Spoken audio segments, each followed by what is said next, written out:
السلام عليكم ورحمة الله وبركاته.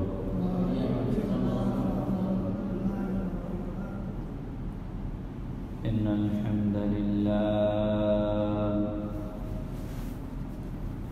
نحمده ونستعينه ونستغفره ونؤمن به ونتوكل عليه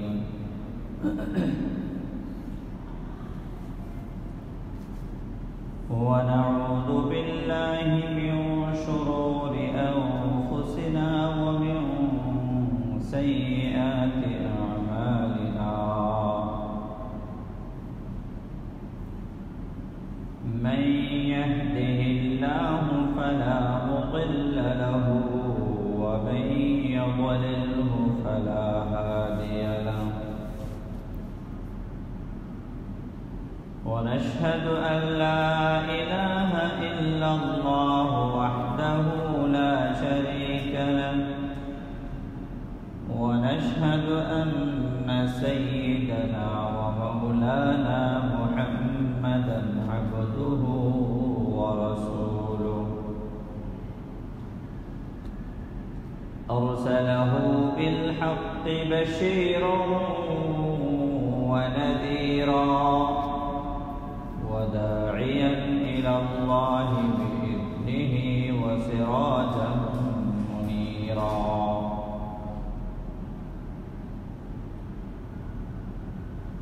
أما بعد فأعوذ بالله من الشيطان الرجيم. بسم الله الرحمن الرحيم. يا أيها الذين آمنوا اتقوا الله حق تقاته ولا تموتن إلا وأنتم مسلمون. وقال الله تبارك وتعالى في آية أخرى: إن الله يأمر بالعدل والإحسان وإيتاء ذي القربى وينهى عن الفحشاء والمنكر والبغي يعظكم لعلكم تذكرون. وقال رسول الله صلى الله عليه وسلم: من رأى منكم منكرا فليغيره بيده فإن لم يستطع فبلسانه فإن لم يستطع فبقلبه وذلك أضعف الإيمان، أو كما قال النبي صلى الله عليه وسلم. صدق الله العظيم وصدق رسوله النبي الكريم، ونحن على ذلك من الشاهدين والشاكرين، والحمد لله رب العالمين. اللهم صل على محمد وعلى آل محمد كما صليت على إبراهيم وعلى آل إبراهيم إنك حميد مجيد. اللهم بارك على محمد وعلى آل محمد كما باركت على إبراهيم وعلى آل إبراهيم إنك حميد مجيد. رب اشرح لي صدري ويسر لي أمري واحلل عقدة من لساني يفقهوا قولي. সম্মানিত মুসল্লিয়ান কিরাম, আল্লাহ রাব্বুল আলামিনের দরবারে অসংখ্য অগণিত শুকরিয়া যে আল্লাহ রাব্বুল আলামিন আমাদের সকলকে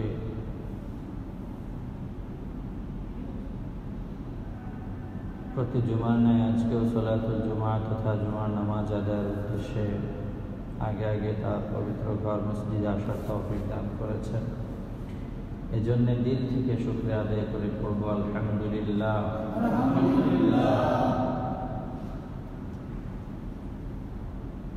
আল্লাহ রাব্বুল আলামিনের অশেষ মেহেরবানি, দয়া, করুণা যে আল্লাহ রাব্বুল আলামিন আমাদেরকে আরো একটি সপ্তাহ হায়াত দিয়েছেন।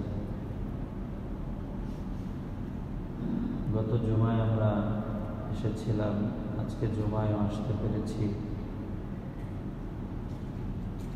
আল্লাহ তাআলা সময় দিয়েছেন, সুযোগ দিয়েছেন যেন আমরা আমাদের নেক আমল বাড়াতে পারি আর গুনাহ থেকে তওবা করতে পারি। হায়াত বৃদ্ধি পাওয়া যদি এই দুই কাজের মাধ্যমে হয় তাহলে সেটা নিয়ামত। যে আমি একদিন হায়াত পেয়েছি, এক সপ্তাহ বেশি হায়াত পেয়েছি, আল্লাহ তাআলা বাঁচিয়ে রেখেছেন। আমাকে নেকের কাজ করতে হবে, নেক আমল করতে হবে, গুনাহ ছাড়তে হবে এবং যে গুনাহ হয়ে গেছে তার থেকে তওবা করতে হবে। এভাবে যদি জীবন চলে তাহলে হায়াতের মধ্যে বরকত হবে, হায়াত সার্থক হবে, ওই হায়াতটা তার জন্য নিয়ামত বলে গণ্য হবে। আর যদি আমি সময় পেলাম, সময়কে কাজে লাগাইলাম না, নেকির আমল করলাম না, নেক কাজ করলাম না, গুনাহ থেকে বেঁচে থাকলাম না, গুনাহ যেটা হয়ে গেছে তার থেকে তওবা করলাম না, তাহলে আমার এই হায়াতটা খুব বেশি কাজে আসলো না। এই হায়াতটা আমার জন্য আফসোসের কারণ হবে যে হায়াত পেয়েছি কিন্তু হায়াতের সময়ের মূল্যায়ন করিনি। কাল কিয়ামতের ময়দানে নেককার বান্দারা আফসোস করবে যে আরেকবার যদি তাসবিহ সুবহানাল্লাহ বেশি বলতে পারতাম তাহলে কতই না ভালো হতো।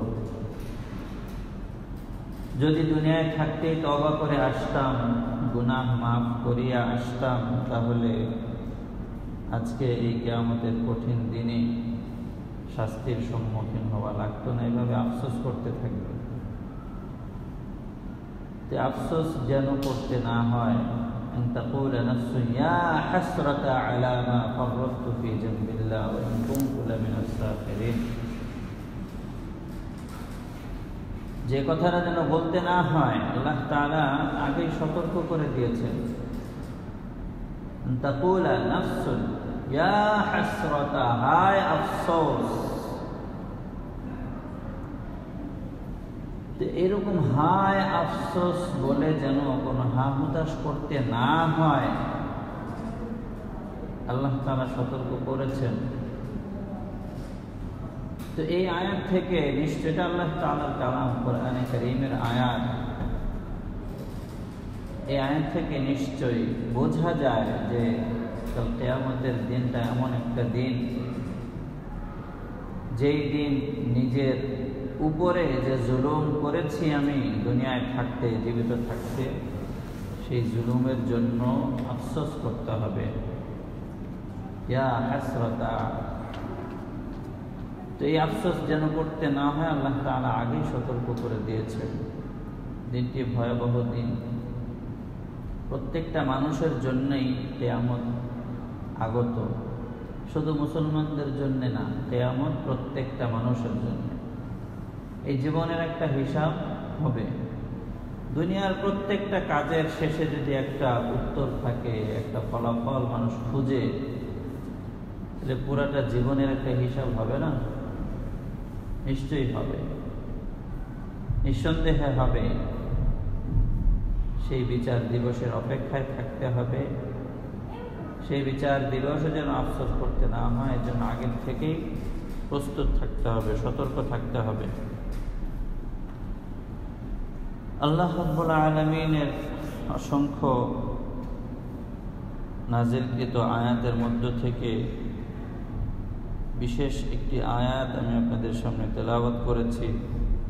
সূরা নাহালের 90 নম্বর আয়াত। সূরা নাহাল 90 নম্বর এই আয়াতের মধ্যে আল্লাহ রাব্বুল আলামিন 6টি উপদেশ দিয়েছেন। কয়টি উপদেশ দিয়েছেন? 6টি। এই 6টির মধ্যে 3টি কাজ করতে বলেছেন আর 3টি কাজ থেকে নিষেধ করেছেন। সূরাতুন নাহলের 90 নম্বর এই আয়াতের মধ্যে আল্লাহ রাব্বুল আলামিন মোট 6টি উপদেশ দিয়েছেন, তার মধ্যে 3টি করণীয় নির্দেশ দিয়েছেন, এটা করবা, এটা করতে হবে তোমাদের। আর 3টি অন্যায় কাজ, পাপাচারের কাজ থেকে নিষেধ করেছেন, যে এগুলো করা যাবে না, নিষেধ করেছেন। এজন্য ঈমানদার বান্দা নেক আমল করবে, গুনাহ থেকে বেঁচে থাকবে, তাহলেই সে পরিপূর্ণ ঈমানদার হতে পারবে। কত জুমায়ও বলেছি। এজন্য আমাদেরকে নিজেদেরকে খুঁজে বের করতে হবে, আমি কোন জায়গায় আছি, আমার ঈমান ইসলামের অবস্থাটা কি, এটা আমি আমাকে দিয়ে বিচার করতে হবে। আল্লাহ রাব্বুল আলামিন বলেছেন, ইন্নাল্লাহা ইয়া'মুরু বিল আদলি ওয়াল ইহসান। এই আয়াত অনেকে মুখস্থ থাকতে পারে, কারণ অনেক খুতবা, দ্বিতীয় খুতবার শেষে সাধারণত পড়া হয় এই আয়াতটা। জুমার দ্বিতীয় খুতবার শেষে কি করা হয়? এই আয়াতটা সাধারণত পড়া হয়। অনেকের শুনতে শুনতে প্রতি সপ্তাহে কি হয়ে যায়? মুখস্থ হয়ে যায়। তো শুনি, মুখস্থ অনেকের হয়, কিন্তু আসলে আল্লাহ তাআলা কি বলেছেন সেটা ওইভাবে আমরা জানি না, বুঝি না, বোঝার চেষ্টাও করি না, ঠিক না? হয় কি না এরকম? তো কোরআনে কারীম বোঝা এটাও একটা নেক আমল। কিছু জানা, সঠিক কিছু জানা, কোরআনের কিছু জানা, হাদিসের কিছু জানা, শরীয়তের কিছু জানা, এটাও কি একটা নেক আমল, নেক কাজ। আল্লাহ তাআলা বলেছেন, ইন্নাল্লাহা ইয়া'মুরু বিল আদলি ওয়াল ইহসান। নিঃসন্দেহে আল্লাহ তাআলা নির্দেশ দিচ্ছেন, আদেশ করছেন, হুকুম দিচ্ছেন, মানব জাতিকে হুকুম দিচ্ছেন। আল্লাহ তাআলার যত নির্দেশ, হুকুম, এগুলো মানুষের জন্য, জিন জাতির জন্য। কোন গরু ছাগলের জন্য নির্দেশ আছে? ওদের মধ্যে অটো সিস্টেম করা আছে যে ওরা কি করবে আর কি করবে না, এটা আল্লাহ তাআলা অটো সিস্টেম করে রেখেছেন। এজন্য ওদের উপরে আলাদা কোনো নির্দেশ দেওয়ার কোনো প্রয়োজন নাই। নির্দেশ দিয়েছেন আল্লাহ তাআলা মানুষকে, কারণ মানুষকে আল্লাহ তাআলা জ্ঞান দিয়েছেন। মানুষকে আল্লাহ তাআলা জ্ঞান দিয়েছেন, এই জ্ঞানের মাধ্যমে সে আল্লাহ তাআলার নির্দেশ বুঝবে, আল্লাহ তাআলার হুকুম আহকাম বুঝবে এবং সে অনুযায়ী আমল করবে। যদি কোনো ব্যক্তি আল্লাহ তাআলার নির্দেশ, আল্লাহ তাআলার হুকুম আহকাম না বুঝে, না মানে, আল্লাহ তাআলাকে না মানে, তাহলে সে না মানতে মানতে এক সময় পশুর চেয়েও নিচে চলে যায়। আল্লাহ তাআলা কি বললেন তোয়াক্কা করে না, নিজের মতো চলে। আল্লাহ তাআলা কে থেকে বাধা দিলেন, নিষেধ করলেন, বুঝে না, তোয়াক্কা করে না, বুঝে না যে এগুলো আমাদের কাজ না, দুনিয়ার খাওয়া দাওয়া, ব্যবসা বাণিজ্য, চাকরি বাকরি, এটাই আমার কাজ। আল্লাহ তাআলার হুকুম আহকাম বুঝে না, যার কারণে মানুষের উপরে জুলুম করে, অন্যায় করে, অবিচার করে। আল্লাহ তাআলা বলেছেন, ওয়ালাকাদ যারা'না লিজাহান্নামা কাসীরাম মিনাল জিন্নি ওয়াল ইনস। মানুষ এবং জিন জাতিদের মধ্য থেকে এমন অনেককে আমি সৃষ্টি করেছি যাদেরকে জাহান্নামে দেওয়া হবে, জাহান্নামে যাবে। তারা কেমন? তারা কারা?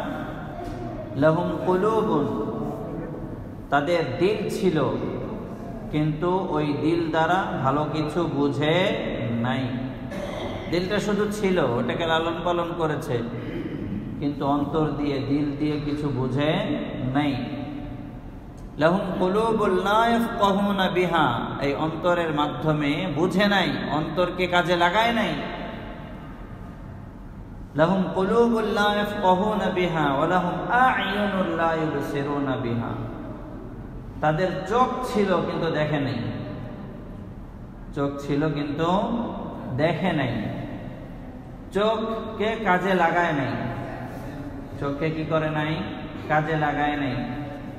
আল্লাহ তাআলার এত বড় নিয়ামত আল্লাহ তাআলা দিয়েছেন, কিন্তু এই নিয়ামতকে কাজে লাগায় নাই, ভালো কিছু দেখে নাই। ওয়ালাহুম আযানুল লা ইয়াসমাউনা বিহা, তাদের কান ছিল কিন্তু শুনে নাই। আল্লাহ তাআলা কি আদেশ করেছেন তাও শুনে নাই, আল্লাহ তাআলা কি নিষেধ করেছেন তাও শুনে নাই, নিজের মতো চলেছে, নিজের মন খুশি চলেছে, যেমনে মন চাইছে তেমনে চলেছে, যার যে পর্যায়ের অবস্থা আছে সে সেইভাবে চলেছে, কোনো কিছুর তোয়াক্কা করে নাই। ওয়ালাহুম আযানুন লা ইয়াসমাউনা বিহা উলাইকা কাল আনআম, এই যাদের অবস্থা, যারা দিল দিয়ে বুঝে না, চোখ দিয়ে দেখে না, কান দিয়ে শুনে না, আল্লাহর নির্দেশ শুনে না, কোরআনের কথা শুনে না, শরীয়তের কথা শুনে না, উলাইকা কাল আনআম, তারা পশুর মতো, বাল হুম আদল, বরং তার চেয়েও অধম, তার চেয়েও নিকৃষ্ট। উলাইকা কাল আনআম, কারণ তার চেয়েও নিকৃষ্ট বা পশুর মতো কেন? কারণ আল্লাহ তাআলা কোরআন এবং হাদিসের মধ্যে যত আদেশ করেছেন, যত নিষেধ করেছেন, এর একটাও কোনো পশু পাখি বুঝে না, মানেও না। কোনো গরু ছাগল নামাজ পড়ে, কারণ ও বুঝে না, ও জানে না যে আমার নামাজ পড়তে হবে বা কি, ওর তো অবশ্য আমাদের নির্দেশ দেওয়াই হয়নি। তো এরকম ভাবে প্রত্যেকটা বিষয় সে দেখে না, চোখ আছে, পশুর চোখ আছে, কিন্তু দেখে না যে কার ফসল খাচ্ছে, দেখে না। তার কান আছে, শুনে না, কেউ ধাওয়া দিলেও কি করে না, শুনে না, বুঝে না। তো মানুষদের মধ্য থেকে যদি এমন হয়, সে দিল দিয়ে বুঝে না, চোখ দিয়ে দেখে না, কান দিয়ে শুনে না, তাহলে তারা আর এই পশুর মধ্যে পার্থক্য নাই। আছে পার্থক্য? কি পার্থক্য? কোনো পার্থক্য নেই। কারণ পশু পাখিও তো খাবার দাবার খায়, মানুষও খায়, পশু পাখি বসবাস করে বা কোথাও থাকে, এরাও থাকে। পার্থক্যটা কোথায়? পার্থক্য হলো মানুষ এবং জিন জাতি আল্লাহর কথা মতো চলবে, কোরআন মতো চলবে, হাদিস মতো চলবে, সুন্নাহ মোতাবেক জীবন যাপন করবে, শরীয়ত মোতাবেক জীবন যাপন করবে। আর পশু পাখি, জীব জানোয়ার এগুলা করবে না। তো মানুষদের মধ্য থেকেও যদি এমন পাওয়া যায়, তাহলে তারাও পশুর মতো, পার্থক্য নাই। এজন্য আমাদেরকে পশুদের থেকে, মানুষ ছাড়া অন্য যত প্রাণী আছে এর থেকে পার্থক্য করতে হবে, নিজেদেরকে পার্থক্য আবিষ্কার করতে হবে যে আমি কোন কাতারে আছি, মানুষের কাতারে আছি নাকি পশুর কাতারে নেমে গেছি। মানুষের কাতারে আছি নাকি মানুষের কাতার থেকে বের হয়ে পশুর কাতারে চলে গেছি, এটা আমার জ্ঞান বুদ্ধি দিয়ে বুঝতে হবে, জানতে হবে, অনুধাবন করতে হবে। এটাও যদি না বুঝি, তাহলে অন্তত এতটুকু বুঝে নিতে হবে যে আমি মানুষের কাতারে নাই, কারণ আল্লাহ তাআলার হুকুম মানছি না। এই জন্য আল্লাহ তাআলার প্রত্যেকটা নির্দেশ ইমানদার মুসলিম বান্দা মানতে বাধ্য। আল্লাহ তাআলা সর্বপ্রথম যে নির্দেশ দিয়েছেন, তাফসীর ইবনে কাসীরের মধ্যে আসছে, যে আয়াতটি তেলাওয়াত করলাম আপনাদের সামনে, ইন্নাল্লাহা ইয়া'মুরু বিল আদলি ওয়াল ইহসান। এই আয়াতটা অনেক ব্যাপক অর্থবোধক একটা আয়াত। এমনও ঘটনা আছে, অনেক সাহাবী এই আয়াত শুনে, শুধু এই আয়াত রাসূলের মুখ থেকে তেলাওয়াত শুনেছে, এই আয়াতের তেলাওয়াত শুনে মুসলমান হয়ে গেছে। এদিকে মনোযোগ।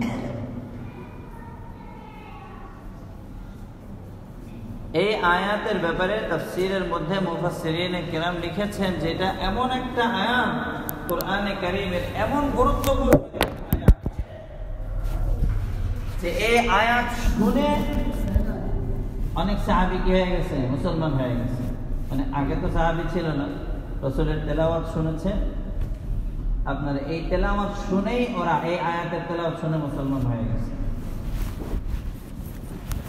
দুইজন প্রতিনিধি দল আসছে রাসূল সাল্লাল্লাহু আলাইহি ওয়াসাল্লাম একটা গ্রুপ থেকে, একটা সম্প্রদায় থেকে। রাসূলুল্লাহ সাল্লাল্লাহু আলাইহি ওয়াসাল্লামের দ্বীন প্রচারের কাজ যখন শুরু হয়, তখন একটা গোত্রের নেতা উনি চিন্তা করলেন যে আমি তার সাথে দেখা করব, দেখা করে বুঝতে চাই যে সে কি বলে। নতুন দাওয়াত নিয়ে আসছে, সে আল্লাহর কথা বলে, আখিরাতের কথা বলে, সে কি বলতে চায় আসলে সেটা আমি শুনতে চাই। গোত্রের সবাই বলল যে আপনি আমাদের নেতা, আপনার যাওয়ার দরকার নেই, অন্য কোনো দুইজন লোক পাঠান। পরে অন্য কোনো দুইজন লোক গিয়েছে রাসূলের কাছে। যাওয়ার পরে কথাবার্তা হয়েছে। রাসূলুল্লাহ সাল্লাল্লাহু আলাইহি ওয়াসাল্লাম তাদের সামনে এই আয়াতটা তেলাওয়াত করছেন, ইন্নাল্লাহা ইয়া'মুরু বিল 'আদলি ওয়াল ইহসান ওয়া ইতা'i যিল কুরবা ওয়া ইয়ানহা 'আনিল ফাহশা'i ওয়াল মুনকারি ওয়াল বাগই ইয়া'iদুকুম লা'আল্লাকুম তাযাক্কারুন। এটা তেলাওয়াত করেছেন। এই আয়াত তেলাওয়াতের সাথে সাথে ওরা বলছে যে আপনি কি পড়লেন এটা আমাদেরকে আবার শোনান। আবার শুনাইছে। এরপরে বলছে আবার শোনান। এভাবে কয়েকবার শুনছে। এরপরে ওনারা ওই সম্প্রদায়ে গেছে, গিয়ে ওই নেতার কাছে ঘটনা বলছে। ওনারাও শুনছে, নেতাও শুনছে। নেতা শুনে বুঝে গেছে এবং তিনি সবাইকে বলছেন, যেহেতু উনি নেতা ছিলেন এজন্য সবাইকে বলছেন যে উনি যে আয়াত পাঠ করেছেন বা যা বলেছেন এটা কোনো মানুষের কথা হতে পারে না। অতএব তোমরা সবাই কি হও, তার কথা মানো, তার কথা মোতাবেক মুসলমান হও। সুবহানাল্লাহ। শুধু আয়াতটা শুনেছে, তারা তো আরবি বুঝতো আয়াত পাঠের মাধ্যমে। এই জন্য এই আয়াতটা অনেক অনেক বেশি গুরুত্বপূর্ণ, অনেক অনেক বেশি গুরুত্বপূর্ণ এই আয়াতটা। ইন্নাল্লাহা ইয়া'মুরু বিল 'আদলি, সর্বপ্রথম যে নির্দেশ আল্লাহ তাআলা দিয়েছেন আদল। নিশ্চয়ই আল্লাহ তাআলা নির্দেশ দিয়েছেন আল আদল। আদল মানে হচ্ছে সাম্য, বাংলায় বলে সাম্য, আরেকটা শব্দ ইনসাফ বলতে পারেন। সমতা রক্ষা করা, কি করা মানে বৈষম্য না থাকা কোন জায়গায়, সাম্য রক্ষা করা। যে যেই পর্যায়ে যে যেই স্তরে আছে সাম্য থাকতে হবে, এটা আল্লাহ তাআলার নির্দেশ। ইনসাফ থাকতে হবে প্রত্যেকটা ক্ষেত্রে, প্রত্যেকটা বিষয়। এই ইনসাফের মধ্যে এক নম্বর ইনসাফের বিষয় হলো বান্দা এবং আল্লাহর মধ্যে ইনসাফ, আদল।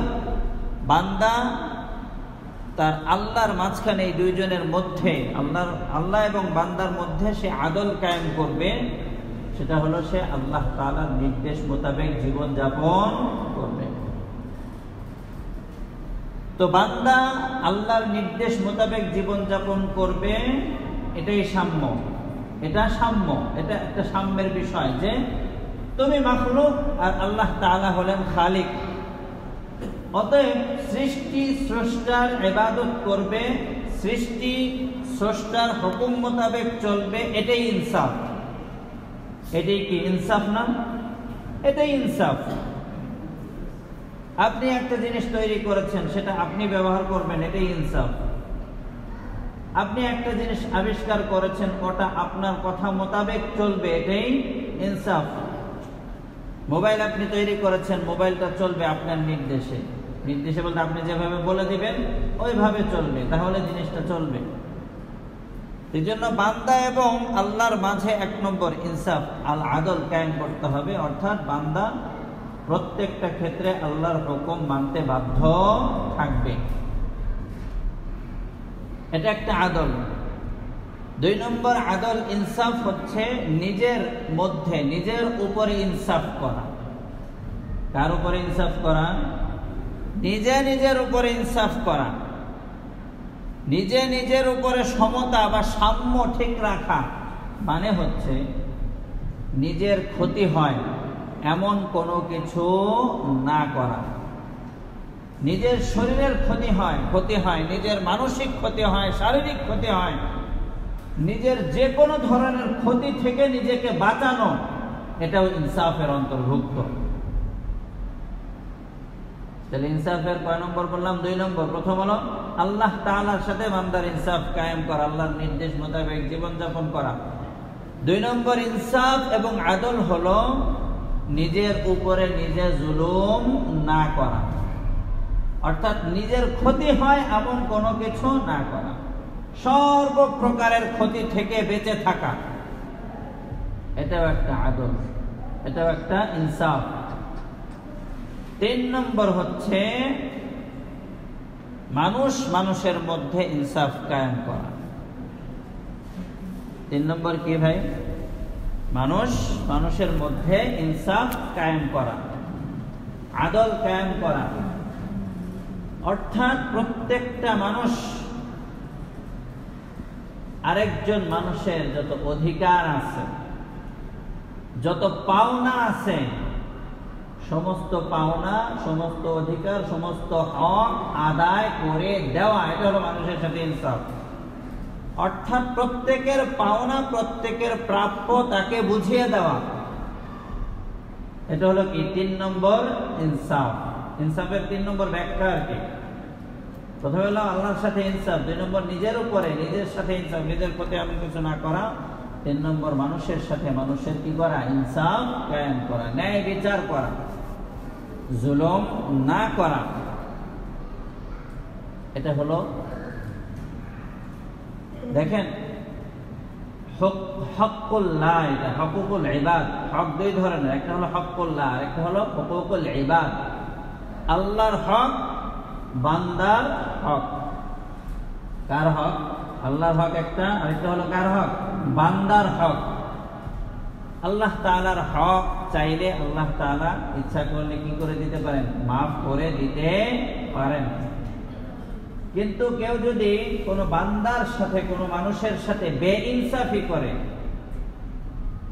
অন্যায় করে, জুলুম করে, কষ্ট দেয়, প্রহার করে, হত্যা করে, তাহলে এই গুনাহ আল্লাহ তাআলা নিজে সহজে মাফ করবেন না। যতক্ষণ না ওই মাজলুম ব্যক্তি মাফ না করবে, ততক্ষণ পর্যন্ত আল্লাহ কি করবেন না? মাফ করবেন না। এই জন্য 3 নম্বর যে ইনসাফের কথা বললাম, এটা অনেক সেনসিটিভ বিষয়, খুবই স্পর্শকাতর বিষয়, খুবই স্পর্শকাতর, যে বান্দার হক যথাযথভাবে আদায় করে দিতে হবে, বান্দার অধিকার যথাযথভাবে আদায় করতে হবে, কোনো প্রকারের অন্যায় জুলুম করা যাবে না। দেখেন,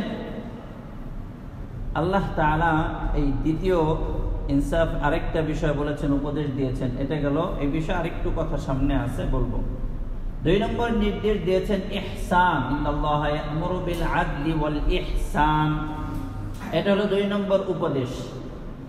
ইহসান মানে হচ্ছে সুন্দর করা, অর্থাৎ প্রত্যেকটা কাজের মধ্যে সর্বোচ্চ সুন্দর আচরণ করার চেষ্টা করা। যেমন মানুষের সাথে সুন্দর আচরণ করা, এটার নির্দেশ আল্লাহ তাআলা দিয়েছেন। মানুষের সাথে কোনো খারাপ আচরণ করা যাবে না। রাসূলুল্লাহ সাল্লাল্লাহু আলাইহি ওয়াসাল্লাম ইবাদতের মধ্যে ইহসানের কথা বলেছেন, যে একটা ইবাদত করব, ওই ইবাদতটা সর্বোচ্চ সুন্দরভাবে করার চেষ্টা করব।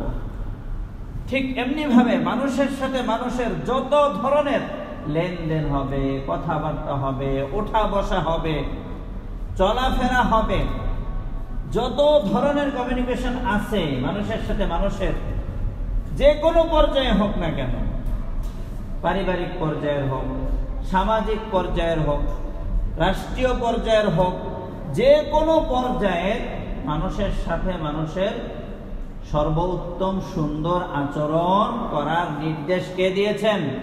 আল্লাহ তাআলা দিয়েছেন। কারণ প্রত্যেকটা মানুষ আল খালকু ইয়ালুল্লাহ, প্রত্যেকটা মানুষ আল্লাহর পরিবারের সদস্য। প্রত্যেকটা মানুষ কি? আল্লাহর পরিবারের সদস্য। কোন মানুষ সাধারণত দেখা যায় যে নিজের পরিবারের কারোর সাথে বেইনসাফি করে না, অন্তত করে। কোন আদর্শ বাবা সন্তানদের মধ্যে বেইনসাফি সাধারণত করে না। নিজের পরিবারের সদস্য, এরা আমার সন্তান, এরা কি আমার সন্তান। তো কেউ যদি বেইনসাফি করে তাহলে সে বাবা মেনে নেয় না, ওই বাবা করেও না, মেনেও নেয় না। তো কোনো মানুষের সাথে যদি কেউ বেইনসাফি করে তাহলে এই মানুষগুলো তো কার পরিবার? আল্লাহর পরিবার। গোটা মানব জাতি কার পরিবার? আল্লাহর পরিবারের অন্তর্ভুক্ত। পরিবারের মতো একজন পরিবারের কর্তা যেমন প্রত্যেকটা সদস্যকে ভালোবাসে, গুরুত্ব দেয়, আল্লাহ তাআলা তার সৃষ্টি প্রত্যেকটা মানুষকে ভালোবাসে এবং গুরুত্ব দেয়। এজন্য কোন বান্দাকে যদি অন্যায়ভাবে কষ্ট দেওয়া হয়, জুলুম করা হয়, তাহলে এর জন্য নারাজ হয়ে যান কে? আল্লাহ তাআলা নারাজ হন। কারণ তার পরিবারের সদস্যদেরকে কি করা হয়েছে? আঘাত করা হয়েছে। এজন্য আল্লাহ তাআলা দ্বিতীয় নির্দেশ দিয়েছেন, আল ইহসান, সর্বোচ্চ সুন্দর আচরণ করার চেষ্টা করতে হবে। 3 নম্বর নির্দেশ, ওয়া ইতাইদিল কুরবা, বিশেষভাবে আত্মীয় স্বজনদেরকে দান করা, মানে তাদের হক অধিকার আদায় করা। আত্মীয়তার সম্পর্ক ঠিক রাখা, এটা কি ফরজ। তো অনেকে নিজের পরিবারের মধ্যে ইনসাফ করলো, ভালো আচরণ করলো, কিন্তু পরিবারের সাথে ভালো আচরণ করে না, মানে আত্মীয় স্বজনদের সাথে। যেমন ফ্যামিলিতে বোনেরা বাবার সম্পত্তিতে কি পায়? হক পায়, কিন্তু দায়িত্বশীল যারা বড় ভাই এরা দেয় না। আত্মীয়দের যে হক আছে এই হক আদায় করলো না, অথচ এই আত্মীয়দের হক আদায় করার নির্দেশ কে দিয়েছেন ভাই? আল্লাহ দিয়েছেন। ওয়া ইতাইদিল কুরবা, এটা হলো 3টা নির্দেশ। আর 3টা নিষেধ করেছেন। ওয়ানহা আনিল ফাহশা, অশ্লীল কাজ থেকে নিষেধ করেছেন। যত রকমের অশ্লীল কাজ আছে, খারাপ কাজ আছে, অশ্লীলতার বিস্তার, এগুলো থেকে আল্লাহ তাআলা নির্দেশ দিয়েছেন। অশ্লীলতার মাধ্যমে সমাজ ধ্বংস হয়ে যায়। অশ্লীলতায় কি হয়ে যায়? সমাজ ধ্বংস হয়ে যায়। সমাজ মানে মানুষ মিলে সমাজ, মানুষ ধ্বংস হয়ে যায়। এটা হলো 1 নম্বর নিষেধ। 2 নম্বর অল মুনকার, মুনকার সর্বপ্রকার খারাপ কাজ, অন্যায় কাজ। ফাহশা বিশেষভাবে অশ্লীলতা, আর মুনকার হলো আপনার সব ধরনের খারাপ কাজ, গুনাহের কাজকে মুনকার বলা হয়। সব ধরনের গুনাহের কাজ থেকে বেঁচে থাকতে নির্দেশ দিয়েছেন আল্লাহ তাআলা। 3 নম্বর ওয়াল বাগ, অবিচার, সীমা লঙ্ঘন, জুলুম, অত্যাচার থেকে আল্লাহ তাআলা কি করেছেন? নিষেধ করেছেন। এগুলো করা যাবে না। ইয়াইযুকুম লাআল্লাকুম তাযাক্কারুন, আল্লাহ তাআলা বলছেন, তিনি উপদেশ দিচ্ছেন যেন তোমরা উপদেশ গ্রহণ করো। তো আল্লাহ তাআলার এই উপদেশগুলো মানুষ গ্রহণ করবে, আর যারা মানুষ না, অমানুষ, তারা এই উপদেশগুলো গ্রহণ করবে না। তাদের কাছে এগুলো কিছু মনেই হবে না। যারা মানুষ রূপী অমানুষ, তারা এই উপদেশগুলো গ্রহণ করবে না। দেখেন, বলছিলাম যে বান্দার হক আদায় করা, বান্দার হকটা মাঝখানে এটাও বলেছি কতটা সেন্সিটিভ। দেখেন কতটা স্পর্শকাতর। যে কোনো পর্যায়ে যদি বান্দাকে, মানুষকে কষ্ট দেয়, তাহলে তার পরিণতি কি হবে কাল কিয়ামতের ময়দানে। দেখেন, রাসূল করিম সাল্লাল্লাহু আলাইহি ওয়াসাল্লাম সাহাবীদেরকে জিজ্ঞেস করেছেন, আতাদরুনা মাল মুফলিস। আবু হুরায়রা রাদিয়াল্লাহু আনহু থেকে বর্ণিত হাদিসটি, আতাদরুনা মাল মুফলিস, তোমরা কি জানো দরিদ্র, নিঃস্ব, অসহায় কোন ব্যক্তি? ক্বালু আল মুফলিস। আমাদেরকেও যদি এই প্রশ্ন করা হয় যে দরিদ্র কারা, তাহলে আমরা সহজে উত্তর দেব যে যার টাকা পয়সা নাই, বাড়ি গাড়ি নাই, এরাই কি দরিদ্র। তো সাহাবায়ে কেরাম এরকম সহজ উত্তর দিয়েছেন, জাল মুফলিসু ফিনা মান লা দিরহামা ওয়ালা মাতা, যার টাকা পয়সা নাই, দিনার দিরহাম নাই, সম্পদ নাই, এবং জীবনের দুনিয়ার যে প্রয়োজনীয় জিনিস ভোগ বিলাসের মাধ্যম এগুলা নাই, অসহায়, সাহাবায়ে কেরাম এই উত্তর দিয়েছেন। রাসূল করিম সাল্লাল্লাহু আলাইহি ওয়াসাল্লাম কি বলছেন দেখেন, ইন্নাল মুফলিসা মিন উম্মতি, আমার উম্মতের মধ্যে গরিব, অসহায়, দরিদ্র হলো ওই ব্যক্তি, ইয়াতি ইয়াউমাল কিয়ামাতি, যে ব্যক্তি কিয়ামতের দিবসে আগমন করবে, কিয়ামতের দিনে সে আসবে, আল্লাহর সামনে দাঁড়াবে, বিসালাতিন ওয়া সিয়ামিন ওয়া যাকাতিন, অনেক নামাজ পড়ে আসবে, অনেক রোজা রেখে আসবে, অনেক অনেক দান করবে, যাকাত দিবে, এই ধরনের অনেক নেক আমল নিয়ে আসবে, ভালো কাজের অনেক লম্বা ফেরেস নিয়ে আসবে, লম্বা একটা তালিকা আছে তার জীবনে, সে কি করেছে, এগুলো করেছে, অনেক নামাজ পড়েছে, রোজা রেখেছে, যাকাত দিয়েছে, দান করেছে, সদকা করেছে, এরকম ভালো কাজে লম্বা একটা লিস্ট থাকবে।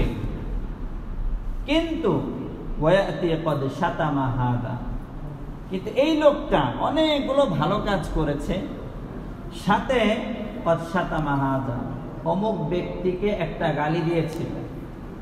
কি দিয়েছিল? গালি দিয়েছিল। দুনিয়ার জীবনে সে শুধু মনে করেছে যে ভালো কাজ করলেই সব হয়ে যায়, আমি একটা ভালো কাজ করলাম আর এরপরে হাজারো জুলুম করলাম, কোনো সমস্যা নাই, সে মনে করেছে। আমি মুখে তাকে এক লোকমা খাবার দিলাম আর কতগুলো প্রহার করলাম, থাপ্পড় মারলাম, আর আমি শুধু প্রকাশ করলাম কি আমি ওকে খাবার দিয়েছি, আমি কত ভালো মানুষ। কিন্তু এই দিকে এক লোকমা খাবার দিয়ে যে 10টা লাঠি দিয়ে পিটে দিয়েছে, মাইর দিয়েছে, এটা আর বলেন, এটা প্রকাশ করেন। তো দেখেন রাসূল করিম সাল্লাল্লাহু আলাইহি ওয়াসাল্লাম গরিব এবং অসহায়ের পরিচয় দিচ্ছেন, যে অসহায় গরিব ওই ব্যক্তি অনেক নেকের আমল, অনেক ভালো ভালো কাজের একটা ফেরেস নিয়ে আসবে, কিন্তু এরকম অবস্থা আসবে কদ শাতামা হাযা, মুখে গালি দিয়েছিল, ওয়া কাযাফা হাযা, আরেকজনের উপরে অপবাদ দিয়েছিল। কি দিয়েছিল? অপবাদ দিয়েছিল, মিথ্যা অভিযোগ উত্থাপন করেছিল। একটা মিথ্যা অভিযোগ হলো, সে করে নাই, তারপরেও বলা যে সে করেছে, এটা এক পর্যায়ের। আরেকটা হলো অন্যায়টা সে নিজে কইরা আরেকজনের ঘাড়ে চাপাইতেছে, এটা আরো বেশি মারাত্মক না? কত বড় ডেঞ্জারাস, কত বড় জালেম হইলে এই কাজ করে। একটা হচ্ছে এটা বড় অন্যায় যে একজনে একটা অন্যায় করে নাই তাকে বলা যে সে অন্যায় করছে, আবার নিজে অন্যায় করে আরেকজনের ঘাড়ে চাপানো, এটা আরো মারাত্মক অন্যায়। এটা অন্যায়ের কোন সীমারেখা আছে? যারা দুষ্ট লোক, জালেম, অত্যাচারী, তারা এই কাজটা বেশি করে। এই কাজটা কি করে? তারা বেশি করে, যে অন্যায় করবে নিজে, চাপাবে কার উপরে? আরেকজনের ঘাড়ের উপরে। ওয়ায়াতে যেটা বলছিলাম, ওয়াকাযাফা হাযা, অপবাদ দেয়, মিথ্যা বানোয়াট কথা বলে, অপবাদ দেয়।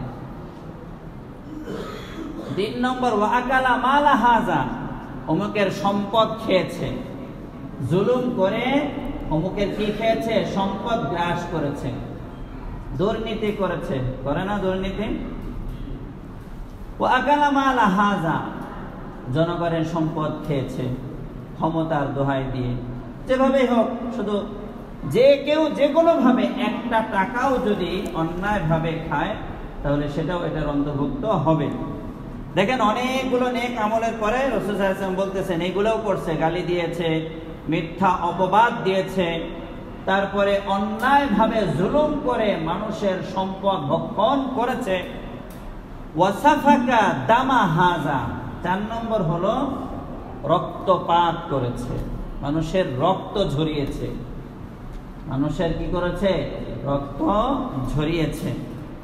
রক্ত ঝরিয়েছে মানে আহত করেছে, নিহত করেছে, হত্যা করেছে। ওয়াজরাবা হাযা, আরেকজনকে প্রহার করেছে। এই যে ব্যক্তি এতগুলো নেক আমল আনছে, সাথে এইগুলাও আছে, এগুলো মানুষের সাথে করছে না? এদিকে আল্লাহ তাআলা মাফ করে দিবেন। তো কাল কিয়ামতের ময়দানে তো আল্লাহ তাআলা এইগুলা উসুল করবেন, ওই যার উপরে এই অন্যায়গুলো করা হয়েছে তাকে আল্লাহ তাআলা উসুলের ব্যবস্থা করবেন। কিভাবে? টাকা দিয়া। যে গুনাহগার, অন্যায়কারী, জালেম, তার কি টাকা পয়সা থাকবে ওই দিন? টাকা পয়সা থাকবে না। কি থাকবে? ওই যে নেক আমল থাকবে, নামাজ পড়ছিল, রোজা রাখছিল, যাকাত দিছিল। এখন এই নেকির আমল দিয়ে ওই যে যার উপরে জুলুম করেছে, মাজলুম, তাকে কি করা হবে? প্রতিদান দেওয়া হবে। ফাইন ফানিয়াত হাসানাতুহু, দিতে দিতে যদি তার নেকির আমল যে লম্বা তালিকা ছিল এগুলো যদি খালি হয়ে যায়, কি হয়ে যায়? খালি হয়ে যায়। কাল কিয়ামতের ময়দানে যাদের উপরে জুলুম করা হবে তাদেরকে আল্লাহ তাআলা নির্দেশ দিবেন যে তোমাকে গালি দিয়েছে, তোমাকে আঘাত করেছে, আহত করেছে, তোমার এটার বিনিময়ে তখন টাকা পয়সা পাইবা না। যে জুলুম করেছে তার যে নেক আমল আছে যত ইচ্ছা তুমি নাও, যত ইচ্ছা তুমি নাও। এই ব্যক্তি কি এক দুইটা নিয়ে তার ছেড়ে দিবে? কি মনে হয়? কারণ ওই কিয়ামতের ময়দানে প্রত্যেকটা ব্যক্তির নেকের আমল দরকার আছে কিনা? যে সুযোগ যদি পায় সে কি ছাড়বে? ওই একটা প্রহার, একটা গালির কারণে একজনই সব নিয়ে নিবে, এরকমও হবে। আরেকজনের উপরে যে আরেকজনের মাল খাইছিল অন্যায় ভাবে, আরেকজনকে প্রহার করেছিল, হত্যা করেছিল, তারা কি করবে? তারা যে গুনাহ করেছিল ওই গুনাহগুলো ওই জালেমের উপরে চাপায়া দিবে।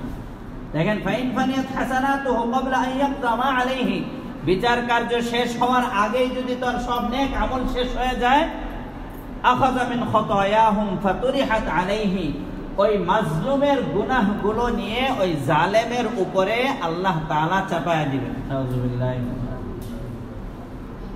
এজন্য দেখেন জুলুম কত ভয়াবহ। সে যে পর্যায়ের হোক না কেন, যে পর্যায়ের হোক না কেন, জুলুমের সর্বোচ্চ সীমা হচ্ছে মানুষকে হত্যা করা, মানুষকে কি করা? দুনিয়া থেকে বিদায় করে দেওয়া।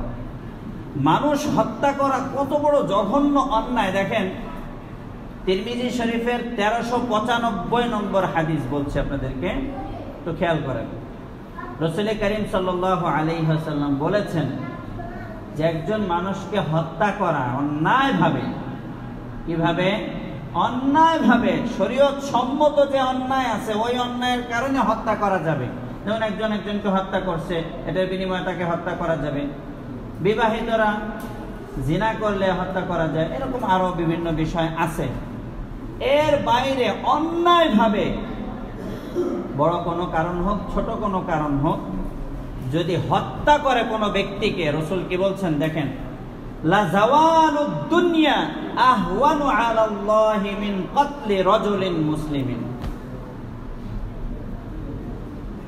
আল্লাহু আকবার। দেখেন, রাসূল করিম সাল্লাল্লাহু আলাইহি ওয়াসাল্লাম বলছেন যে আল্লাহ তাআলার কাছে, আল্লাহ তাআলার এই যে বিশাল দুনিয়া, বিশাল আয়োজন, এই আসমান জমিন, এত বড় বিশাল আয়োজন, এই সব কিছু ধ্বংস হয়ে যাওয়া যেরকম, তার চেয়েও কঠিন হলো মিন কতলি রাজুলিন মুসলিমিন, একজন মুসলমানকে অন্যায়ভাবে হত্যা করা।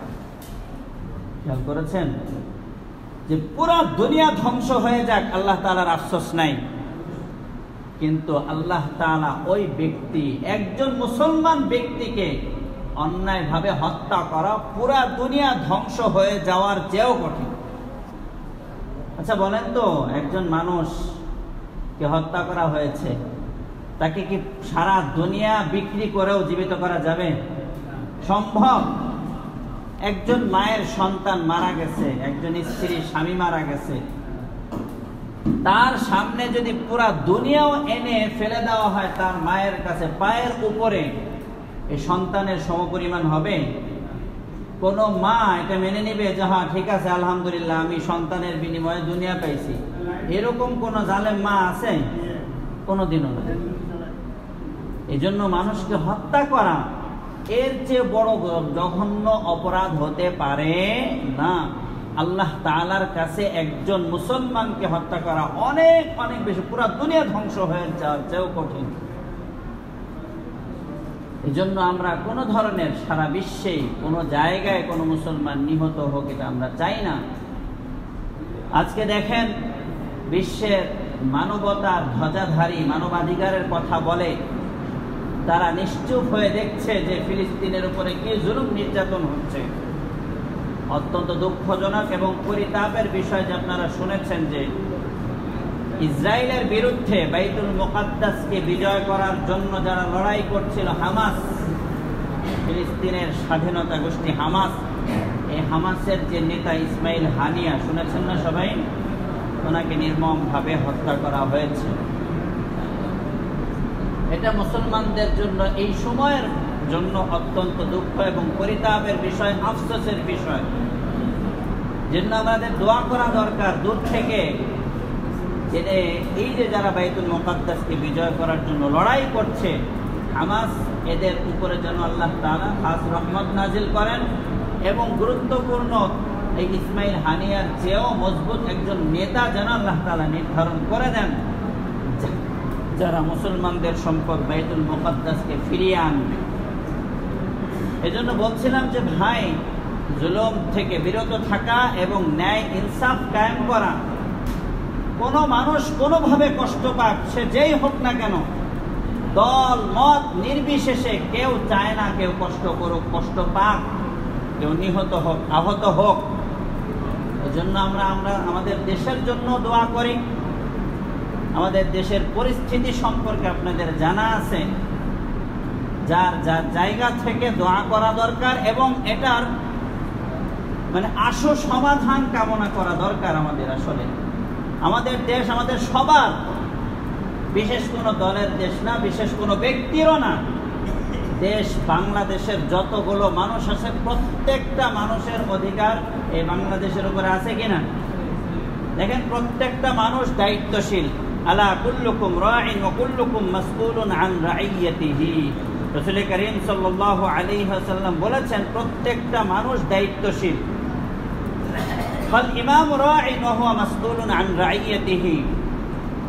সর্বোচ্চ দায়িত্বশীল যিনি থাকেন, সর্বোচ্চ পর্যায়ের দায়িত্বশীল, যে যেই পর্যায়ের হোক, মসজিদের সর্বোচ্চ দায়িত্বশীল, সমাজের সর্বোচ্চ দায়িত্বশীল, জেলার, দেশের, রাষ্ট্রের সর্বোচ্চ দায়িত্বশীল, তাকে জিজ্ঞাসা করা হবে। রাসূল বলছেন যে পুরা জনগণের ব্যাপারে তাকে জিজ্ঞেস করা হবে।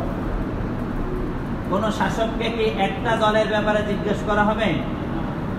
আমার তো মনে হয় ইনসাফের দৃষ্টিতে যে শাসক নির্বাচিত হওয়ার আগ পর্যন্ত সে একটা দলের হতে পারে।